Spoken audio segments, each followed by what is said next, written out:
ذکر سے بڑھ کے نہیں ہے عمل کوئی ہے فرمان رسول اللہ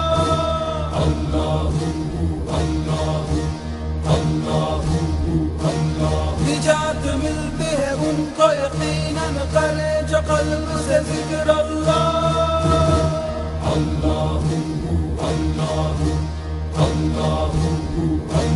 ذکر سے سر کٹتا ہے نفس کا بے شک ذکر ہے سیف اللہ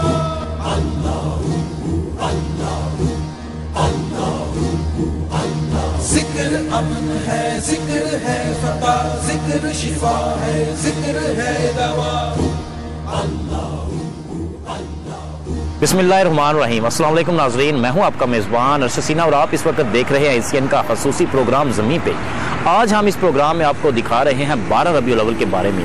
12 ربیع الاول کیا ہے، اسے کیسے اور کیوں منایا جاتا ہے، لیکن اس سے پہلے ہم یہ جان پائیں گے کہ تہوار کیا ہوتا ہے۔ اس کے لیے ہمیں جانا ہوگا اتہاس میں، وہاں جہاں سے انسان کی ابتدا ہوتی ہے، حضرت آدم علیہ السلام کے زمانے سے، اور یہ جاننے کی کوشش کریں گے کہ تہوار کیا ہوتا ہے۔ تہوار کا نام خوشی اور اس کا مطلب ایک خاص دن ہے جسے لوگ بڑے اہتمام اور جوش و خروش کے ساتھ مناتے ہیں۔ اس کا تعلق کسی ایک مذہب کے ساتھ نہیں ہے، ہر مذہب کے لوگ کسی نہ کسی انداز میں کسی نہ کسی دن کو اپنے لیے خاص سمجھ کر اسے عقیدت و احترام کے ساتھ مناتے ہیں، کیونکہ خوشی پر سب کا حق ہے، وہ چاہے ہندو ہو، عیسائی، یہودی یا پھر مسلمان۔ کسی بھی قوم کے تہوار منانے کے اعتبار سے ہی اس قوم کی اصل پہچان ہوتی ہے۔ تہوار کی ابتدا کئی سو سال پہلے ابتدائے دنیا کے ساتھ ہی ہو گئی۔ حضرت آدم علیہ السلام کے بیٹے حابیل نے جب اپنے بھائی قابیل کو قتل کیا تھا تو لوگ ان کے سوگ میں ہر سال ایک دن گزارتے تھے۔ حضرت ابراہیم نے بھی جب بتوں کو نیست نابود کیا تو اس زمانے میں اس وقت کے لوگ بھی اپنے کسی سالانہ تہوار کو منانے میں مصروف تھے۔ ان سب باتوں سے اس بات کا بخوبی اندازہ کیا جا سکتا ہے کہ تہوار کی ابتدا انسان کی ابتدا کے ساتھ ہی شروع ہو گئی تھی۔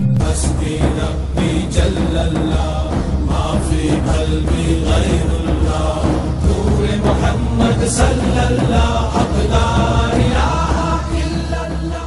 12 ربیع الاول جسے جشن عید میلاد النبی بھی کہا جاتا ہے اور اسے مسلمانوں کے تیسرے بڑے تہوار کا درجہ بھی حاصل ہے، کیونکہ اس دن آخر الزمان رحمت العالمین حضرت محمد صلی اللہ علیہ وآلہ وسلم کی ولادت باشہادت ہوئی اور آپ اس دنیا میں تشریف لائے۔ عید میلاد النبی یہ بھی اسلام کے تہواروں میں سے ایک بڑا تہوار ہے۔ عید الفطر اور عید الاضحیٰ کے بعد اسے مسلمانوں کے تیسرے بڑے تہوار کا درجہ حاصل ہے، کیونکہ اس دن آخر الزمان رحمت العالمین حضرت محمد صلی اللہ علیہ وآلہ وسلم کی ولادت باشہادت ہوئی اور آپ صلی اللہ علیہ وآلہ وسلم 12 ربیع الاول کے دن اس دنیا میں تشریف لائے۔ لہٰذا آپ کی پیدائش کے اس دن کو مسلمان اپنے لیے مبارک اور نیک شگون سمجھتے ہوئے خوشی کا اظہار کرتے ہیں، اور اس دن خوشی کے موقع پر لوگوں میں صدقہ و خیرات اور غربا کو کھانا تقسیم کیا جاتا ہے۔ ہر سو خوشیاں ہی خوشیاں اور ہر چہرے پر رونق ہی رونق ہوتی ہے۔ ہر گھر، گلی، محلہ، بازار، دکانیں، مارکیٹس اور خاص کر مساجد کو دلہن کی طرح سجایا جاتا ہے۔ لوگ اپنے اپنے گھروں میں میلاد مصطفیٰ صلی اللہ علیہ وآلہ وسلم کرتے ہیں اور مساجد میں ساری رات عبادت کی جاتی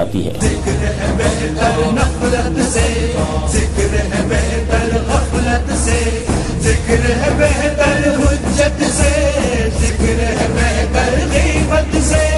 حسبی ربی جل اللہ ما فی قلبی غیر اللہ۔ اس دن ہر شہر، ہر گاؤں سے جلوس نکالے جاتے ہیں جن کے ذریعے لوگوں کو آپ صلی اللہ علیہ وآلہ وسلم کی زندگی کے حالات سے آگاہ کیا جاتا ہے۔ یہی وجہ ہے کہ مسلمانوں کا بچہ بچہ بھی آپ کی زندگی کے حالات سے باخوبی واقف ہے۔ اچھا یہ بتائیں آپ کا نام کیا ہے؟ عادیہ شبان۔ یہ بتائیں ہمیں کس نے پیدا کیے؟ اللہ تعالیٰ۔ اللہ تعالیٰ۔ ہمارے نبی پاک کا نام کیا ہے؟ حضرت محمد صلی اللہ علیہ وآلہ وسلم۔ اچھا یہ بتائیں آپ کا نام کیا ہے؟ عائزہ۔ یہ بتائیں کہ ہمیں کس نے پیدا کیے؟ اللہ تعالیٰ۔ ہمارے نبی پاک کا نام کیا ہے؟ حضرت محمد صلی اللہ علیہ وآلہ وسلم۔ اچھا کلمہ آتا ہے آپ کو؟ وہ سنائیں کلمہ۔ پہلا کلمہ طیب میں پاک لا الہ الا اللہ محمد رسول اللہ۔ عبداللہ ہمیں کس نے پیدا کیے؟ اللہ تعالیٰ۔ ہمارے نبی پاک کا کیا نام ہے؟ حضرت محمد صلی اللہ علیہ وسلم۔ اچھا کلمہ آتے ہیں آپ کو؟ سنائیں۔ کلمہ طیب لا الہ الا اللہ محمد رسول اللہ۔ ہم کون ہیں؟ مسلمان۔ ہمیں کس نے پیدا کیا؟ اللہ تعالیٰ۔ پہلا کلمہ سنو۔ لا الہ الا اللہ محمد رسول اللہ۔ ہم کون ہیں؟ مسلمان۔ ہمارا مذہب کیا ہے؟ اسلام۔ ہم نے کس نے پیدا کیا؟ اللہ تعالیٰ نے۔ ہمارے نبی کا نام؟ حضرت محمد۔ ان کے پاپا کا نام؟ حضرت عبداللہ۔ ان کی ماما کا نام؟ حضرت آمنہ۔ آقام تیرے میں پاک لا الہ الا اللہ محمد رسول اللہ۔ ذکر ہے بہتر نفرت سے، ذکر ہے بہتر غفلت سے، ذکر ہے بہتر حجت سے، ذکر ہے بہتر غیبت سے۔ آپ کی سیدھی سادی اور خوبصورت سی زندگی پوری دنیا کے سامنے ایک کھلی کتاب کی مانند ہے، اور غیر مسلم کا ایک بہت بڑا حلقہ آپ کے چاہنے والوں میں شامل ہے۔ یہی تو وجہ ہے کہ رجندر سنگھ کہتا ہے، عشق ہو جائے کسی سے کوئی چارہ تو نہیں، صرف مسلم کا محمد پہ اجارہ تو نہیں۔ نعت کہنے کا اگر مجھ کو سلیقہ آ جائے، مجھ سے ملنے کو محمد کا حلیفہ آ جائے۔ تقریباً 1500 سال پہلے سرزمین عرب جہالت کے اندھیروں میں ڈوبی ہوئی تھی۔ عرب قبائل برسوں تک چھوٹی چھوٹی باتوں پر ایک دوسرے کو قتل کر دیتے تھے، کسی کی عزت آبرو محفوظ نہ تھی، عورتوں کو زندہ دفن کر دیا جاتا تھا۔ اس وقت کا معاشرہ حیوانیت، ناانصافی، بدامنی، ظلم اور حق تلفی کے گرد لپٹا ہوا تھا۔ چنانچہ اللہ تعالیٰ نے انسانیت کی فلاح و بہبود کے لیے نبی کریم صلی اللہ علیہ وآلہ وسلم کو مبعوث فرمایا۔ آپ صلی اللہ علیہ وآلہ وسلم 571 عیسوی صبح کے وقت 4:45 بجے سوموار کے دن مکہ مکرمہ میں پیدا ہوئے۔ جس سال آپ صلی اللہ علیہ وآلہ وسلم کی والدہ ماجدہ حاملہ ہوئی تھی، وہ سال کامرانی اور خوشحالی کا سال تھا، کیونکہ اس سے قبل قریش بہت بڑی قحط سالی میں مبتلا تھے۔ مگر اس سال عرب کی زمین سرسبز و شاداب ہو گئی، قریش خوشحال ہو گئے اور لوگوں کی معاشی حالت بہتر ہو گئی۔ آپ صلی اللہ علیہ وآلہ وسلم کی پیدائش مکہ مکرمہ کے ایک مقام سوق کے اس مکان میں ہوئی، جو حجاج بن یوسف کے بھائی محمد بن یوسف ثقفی کا مکان کہلاتا تھا۔ آپ کی ولادت والا حجرہ گھر کا ایک حصہ بنا دیا گیا، جسے بعد میں کچھ مدت بعد خلیفہ ہادی اور ہارون رشید کی والدہ چمدان نے مکان سے الگ کر کے مسجد میں تبدیل کر دیا، جس میں نماز پڑھی جانے لگی۔ اس سے قبل یہ مکان عقیل بن ابی طالب کی ملکیت تھا۔ آپ صلی اللہ علیہ وآلہ وسلم کی پیدائش سے قبل آپ کے والد ماجد حضرت عبداللہ انتقال کر چکے تھے۔ کچھ عرصے بعد آپ صلی اللہ علیہ وآلہ وسلم کی والدہ ماجدہ حضرت آمنہ بھی مقام ابوا پر انتقال کر گئیں۔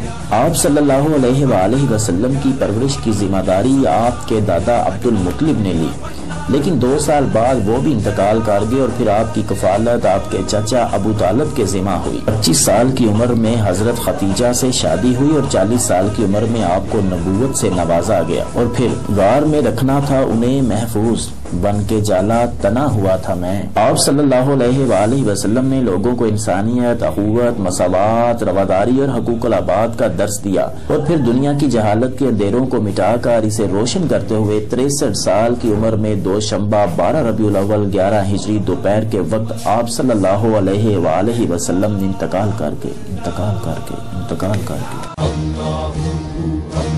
ذکر سے بڑھ کے نہیں ہے عمل کوئی ہے فرمان رسول اللہ۔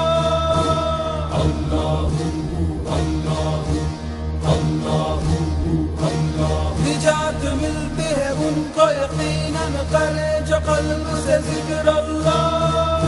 حسبی ربی جل اللہ ما فی قلبی غیر اللہ نور محمد صلی اللہ حق لا الہ الا اللہ۔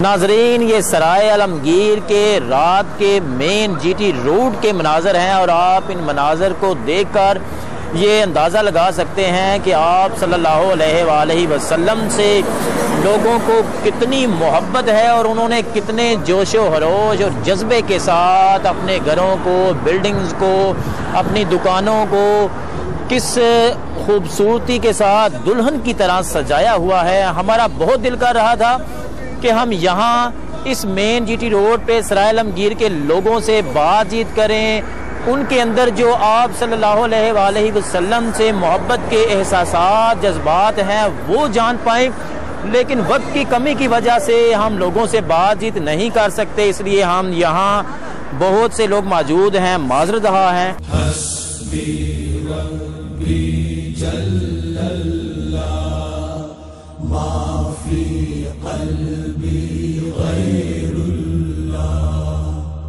نور محمد صلی اللہ حق لا الہ الا اللہ۔ اور زمان رحمت العالمین حضرت محمد صلی اللہ علیہ وآلہ وسلم کی پیدائش کا یہ جشن نہ صرف سرائے عالمگیر بلکہ پاکستان کے ساتھ ساتھ پوری دنیا میں منایا جا رہا ہے اور رہتی دنیا تک منایا جاتا رہے گا۔ اجازت دیجیے اپنے میزبان ارشد سینا کے ساتھ ساتھ کیمرہ مین امجد شاہ، رضوان رشید، اویس مدنی اور ایشین کی ٹیم کو زندگی رہی تو انشاءاللہ اگلے ہفتے پھر اسی چینل پر ملاقات ہوگی۔ خدا حافظ۔